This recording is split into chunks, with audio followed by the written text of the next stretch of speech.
আসসালামু আলাইকুম। আমরা আমাদের আজকের ক্লাসে রুই মাছের আইস নিয়ে আলোচনা করব। যে কোনো জীবাণুকে মাছের দেহের অভ্যন্তরে প্রবেশে সর্বপ্রথম বাধা দেয় আইস, অর্থাৎ আইস মাছের প্রতিরক্ষায় সাহায্য করে। আইস মাছের প্রধান প্রতিরক্ষাকারী অঙ্গ।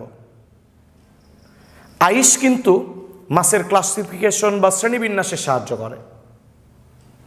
কর্ডাটা পর্বের যে একটা উপপর্ব ভার্টিব্রাটা, এই উপপর্বের অন্তর্গত মাছেদের যে কয়টা শ্রেণী আছে, কন্ডিকথিস, অ্যাক্টিনোপটেরাইজি, সার্কোপটেরাইজি, এদের সব শ্রেণীর মাছের আইসগুলো কিন্তু একরকম নয়। কন্ডিকথিস শ্রেণীর মাছ যারা, তাদের আইসগুলো হলো প্লাকয়েড। অ্যাক্টিনোপটেরাইজি শ্রেণীর মাছেদের কারো কারো ক্ষেত্রে আইস থাকে হলো সাইক্লয়েড, কারো কারো আইসটিনয়েড, কারো কারো আবার আইস নাই। আর সার্কোপটেরাইজি শ্রেণীর মাছেদের আইস হলো গ্যানয়েড আইস। তার মানে আইস মাছের ক্লাসিফিকেশন বা শ্রেণীবিন্যাসে সাহায্য করে। আইস মাছের সৌন্দর্য বৃদ্ধি করে এবং চলাচলের সময় পানির বাধা কমায়। তো রুই মাছের আইসগুলো হলো সাইক্লয়েড আইস। এগুলো প্রায় গোলাকার বা ডিম্বাকার। সাইক্লো অর্থ হলো গোল, অয়েড মানে হলো মতো, তাহলে সাইক্লয়েড আইস গোলাকার। রুই মাছের আইসগুলো পাতলা, রূপালি চকচকে। তবে এদের পৃষ্ঠ দিকের যে আইস, পিঠের দিকের যে আইস, এদের কেন্দ্র ভেতরের দিকটা হলো লাল, কিনারা হলো কালো। এবং আইসের এই রং নির্ধারণের জন্য আইসে কিন্তু রঞ্জক কোষ বা ক্রোমাটোফোর থাকে। আইস কিন্তু পিচ্ছিল মিউকাসময়। মিউসিন নামক গ্লাইকোপ্রোটিন, এটা পিচ্ছিল প্রোটিন। এই মিউসিন এবং তরল মিলিত হয়ে মিউকাস গঠন করে। আইসের, সাইক্লয়েড আইসের স্বচ্ছ কেন্দ্রকে বলা হয় ফোকাস বা নিউক্লিয়াস।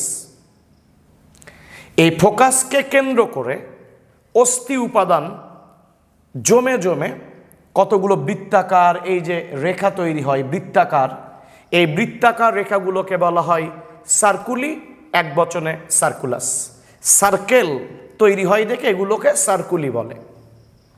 তো আইসগুলো কিন্তু এদের গ্রীষ্মকালে বসন্তকালে আইসের বৃদ্ধি বেশি হয়। গ্রীষ্মকালে বসন্তকালে রুই মাছের আইসের বৃদ্ধি বেশি হয়, তবে নভেম্বর মাসে এবং ডিসেম্বর মাসের দিকে এদের আইসের বৃদ্ধি হয় না। এই সময়টা এদের জন্য প্রতিকূল পরিবেশ। এদের দেহের বৃদ্ধি তেমন হয় না, ফলে আইসেরও বৃদ্ধি তেমন হয় না। তখন কিন্তু একটি সার্কুলির উপরে আরেকটি সার্কুলি সৃষ্টি হয়, তার উপর আরেকটি সার্কুলি সৃষ্টি হয়। ফলে অনেকগুলো সার্কুলির মধ্যে কিছু কিছু সার্কুলি পুরু বা মোটা হয়। সেগুলোকে তখন অ্যানুলি বলে বা অ্যানুলাস বলে। এক বচনে অ্যানুলাস বলে, বহু বচনে বলে অ্যানুলি। কেন অ্যানুলি বলে?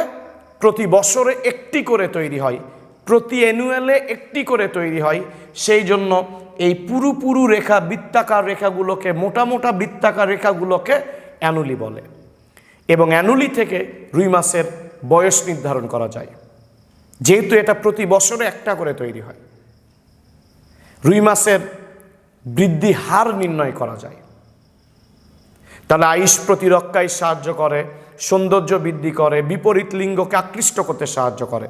এই যে বললাম যে আইসের কেন্দ্র লাল, পৃষ্ঠ দিকের আইসের কেন্দ্র লাল, কিনারা কালো। প্রজনন ঋতুতে এই রংটা আরও গাঢ় হয়, হয়ে বিপরীত লিঙ্গের মাছকে আকৃষ্ট করে। তাহলে আইস বিপরীত লিঙ্গকে আকৃষ্ট করে, আইস সৌন্দর্য বৃদ্ধি করে, চলাচলের সময় পানির বাধা কমায়। আইসের অ্যানুলি থেকে রুই মাছের বয়স নির্ধারণ করা যায়, বৃদ্ধি হার নির্ণয় করা যায়। আবার সব শ্রেণীর মাছেদের আইসগুলো একরকম নয়, আলাদা আলাদা শ্রেণীর মাছেদের আইস কিন্তু আলাদা রকম, ভিন্ন রকম। অর্থাৎ আইস কিন্তু ক্লাসিফিকেশন বা শ্রেণীবিন্যাসে সাহায্য করে। এদের দেহের ভিতরে জীবাণু প্রবেশে সর্বপ্রথম বাধা দেয় আইস, অর্থাৎ আইস কিন্তু প্রতিরক্ষাকারী অঙ্গ, প্রতিরক্ষায় সাহায্য করে।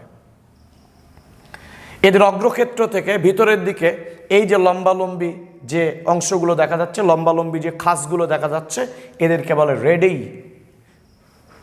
এদেরকে রেডেই বলা হয়। রুই মাছের সাইক্লয়েড আইস এদের ত্বকের ডার্মিস থেকে তৈরি। ডার্মিস কি?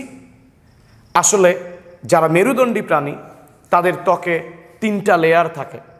একেবারে বাহিরের লেয়ার এপিডার্মিস, এপি মানে বাহিরে, ডার্ম মানে ত্বক, তাহলে বাহিরের স্তর এপিডার্মিস, তার নিচে হলো ডার্মিস, তারও নিচে হাইপোডার্মিস। হাইপো মানে নিচে, ডার্ম মানে ত্বক, তার ডার্মিসেরও নিচে হলো হাইপোডার্মিস। তো রুই মাছের আইসগুলো কিন্তু ত্বকের ডার্মিস থেকে তৈরি, এবং রুই মাছের এই দিকটাকে বলা হয় অ্যান্টেরিয়র ফিল্ড বা অগ্রক্ষেত্র, এবং এই দিকটা কিন্তু এদের ডার্মিসের যে ছোট ছোট পকেট থাকে, গর্ত থাকে, তার মধ্যে ঢুকানো থাকে। আর এই দিকটাকে আমরা বলবো পোস্টেরিয়র ফিল্ড বা পশ্চাৎক্ষেত্র, এই দিকটা ওপেন থাকে বা মুক্ত থাকে। আর এই দুই দিক হলো ল্যাটারাল ফিল্ড বা পার্শ্বক্ষেত্র। টালির ছাদে একটা টালি যেমন আর একটা টালিকে আংশিকভাবে ঢেকে রাখে, রুই মাছের সাইক্লয়েড আইসগুলো তেমনই পরস্পরকে আংশিকভাবে ঢেকে রাখে। তো আইস নিয়ে আমরা এতটুকুই আলোচনা করলাম। আমরা আমাদের পরের ক্লাসে রুই মাছের রক্ত সংবহন তন্ত্র নিয়ে আলোচনা করব। আসসালামু আলাইকুম।